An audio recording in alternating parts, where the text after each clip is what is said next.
Good morning बच्चों। आज मैं आप लोग को अध्याय 2 सूक्ष्म जीव मित्र एवं शत्रु पढ़ाने जा रही हूँ। इस अध्याय में हम सूक्ष्म जीव किसे कहते हैं और वो किस तरह हमारे मित्र एवं शत्रु हैं उसके बारे में विस्तार से पढ़ेंगे।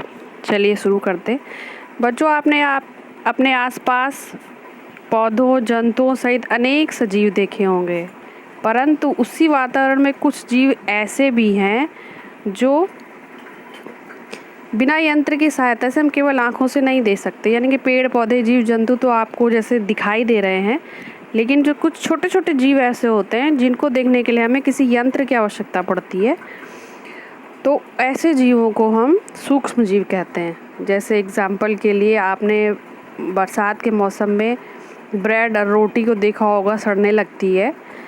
उसके ऊपरी जो परत होती है वो सफ़ेद काले धब्बों से ढक जाती है। अगर इन धब्बों को आवर्धक लेंस की सहायता से आप देखेंगे, आवर्धक लेंस यानी कि जो मैग्नाफाइंग ग्लास होता है, उसकी हेल्प से अगर आप देखेंगे तो आपको काले रंग की गोल सूक्ष्म संरचनाएं दिखाई देंगी। तो वो गोल सूक्ष्म संरचनाएं क्या है बच्चों? वो सूक्ष्म जीव हैं। और वो सूक्ष्म जीव कहाँ से आते हैं?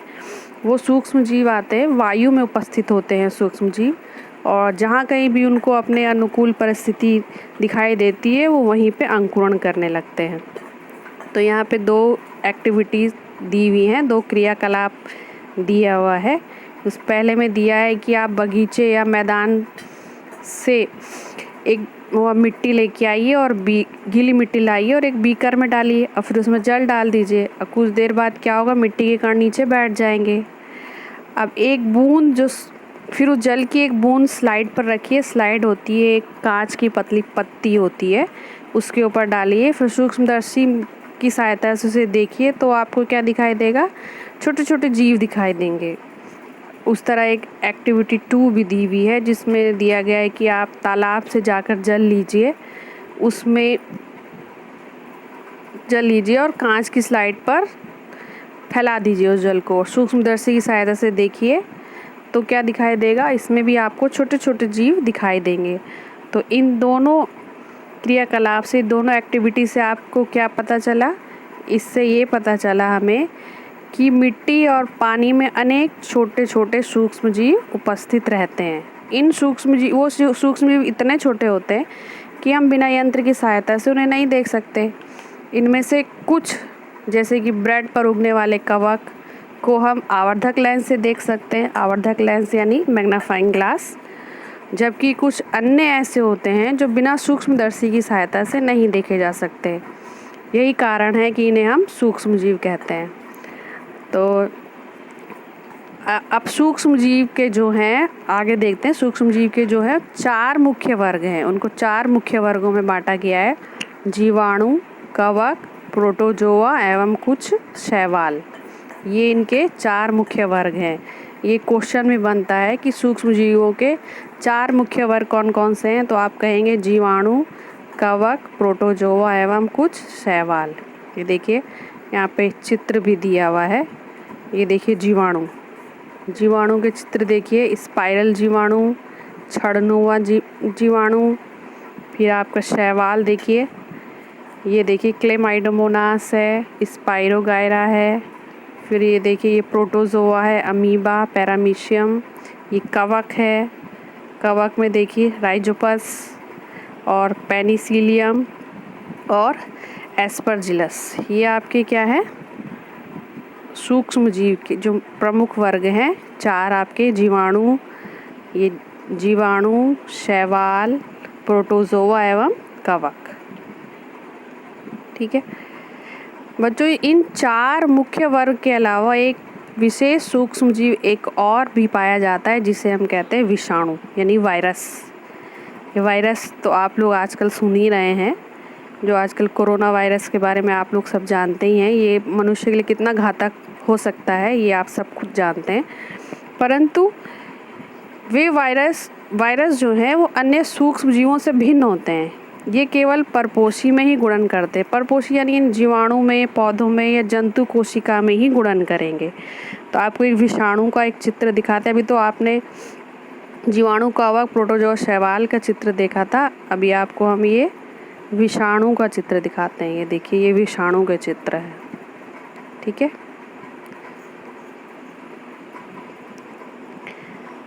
तो विषाणु से जो बीमारियां होती हैं, सामान्य रोग जो है वो है जुकाम है, इन्फ्लुएंज़ा है, फ्लू है एवं खांसी, ये विषाणु द्वारा होते हैं। और कुछ जो विशेष रोग हैं इसके, वो है पोलियो, खसरा, ये भी क्या है, विषाणु द्वारा ही होते हैं।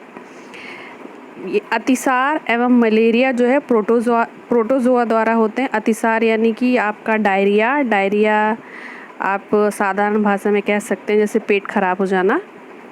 ये आपके क्या है, मलेरिया, ये प्रोटोजोआ द्वारा होते हैं। फिर टाइफाइड, क्षय रोग, ये जीवाणु द्वारा होने वाले रोग हैं। इस तरह ये सूक्ष्म जीव जो है मनुष्यों के लिए घातक होते हैं, कई बीमारियां भी उत्पन्न करते हैं ये। अब बच्चों, अब हम आगे देखेंगे कि सूक्ष्म जीव कहाँ रहते हैं, ये रहते कहाँ हैं। तो सूक्ष्म जीव जो है एक कोशिक हो सकते हैं, जैसे कि जीवाणु, कुछ शैवाल एवं प्रोटोजोआ, अथवा बहुकोशिक जैसे कि कई शैवाल एवं कवक। एक कोशिक यानी उनमें एक ही कोशिका पाई जाती है। जैसे बच्चों आपने मकान बनते देखा होगा, तो वो एक एक ईंट से मिलकर एक मकान बनता है। तो वो जो एक ईंट है वो एक कोशिका है।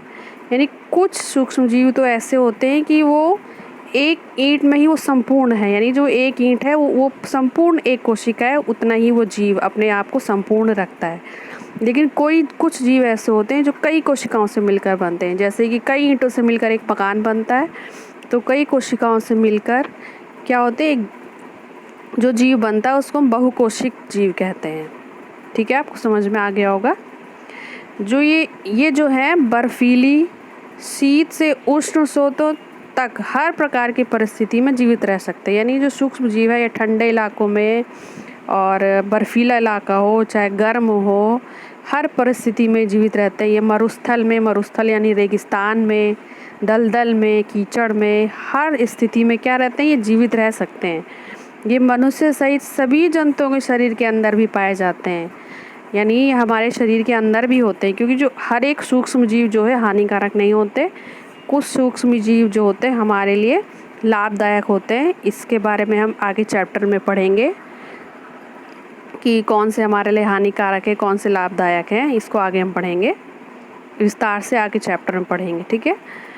कुछ सूक्ष्म जीव जो होते हैं दूसरे सजीवों पर आश्रित होते हैं, जबकि कुछ अन्य स्वतंत्र रूप में पाए जाते हैं, जैसे अमीबा।